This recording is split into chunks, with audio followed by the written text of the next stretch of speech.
રંગ ઉમંગ અને ઉલ્લાસનો તહેવાર એટલે ધૂળેટી। આપ તમામને સંદેશ પરિવાર વતી ખૂબ ખૂબ શુભકામના। અરબી સમુદ્રમાં ભારતીય ફિશિંગ બોટની જળ સમાધિ તો પોરબંદરથી 50 કિલોમીટર પૂર્વમાં બોટ દરિયામાં ડૂબી। ભારતીય કોસ્ટગાર્ડે બોટમાં સવાર 5 ક્રૂ મેમ્બરને બચાવી લીધા છે।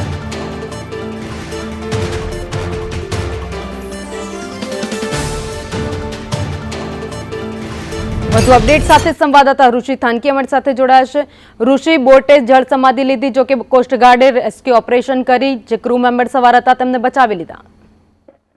જી ભાવિની વાત કરીએ તો અવારનવાર છે સમુદ્રમાં ફિશિંગ બોટના અકસ્માત થતા હોય છે, પરંતુ આ વખતે ફિશિંગ બોટમાં ગાબડું પડવાના કારણે પાણી છે તે બોટમાં ભરાઈ ગયું હતું અને તાત્કાલિક રીતે માછીમારોએ સુરક્ષા એજન્સીનો સંપર્ક કર્યો હતો અને કોસ્ટગાર્ડ દ્વારા ચાર્લી 161 નામની શિપ મોકલવામાં આવી હતી અને જે ક્રૂ મેમ્બરો છે, જે માછીમારો છે, તેમને કોસ્ટગાર્ડની શિપમાં લઈ અને સારવાર માટે પોરબંદરની ભાવસીજી હોસ્પિટલ ખાતે ખસેડવામાં આવ્યા છે અને તમામ માછીમારોનું રેસ્ક્યુ કરી હાલ તેમને સારવાર આપવામાં આવી રહી છે।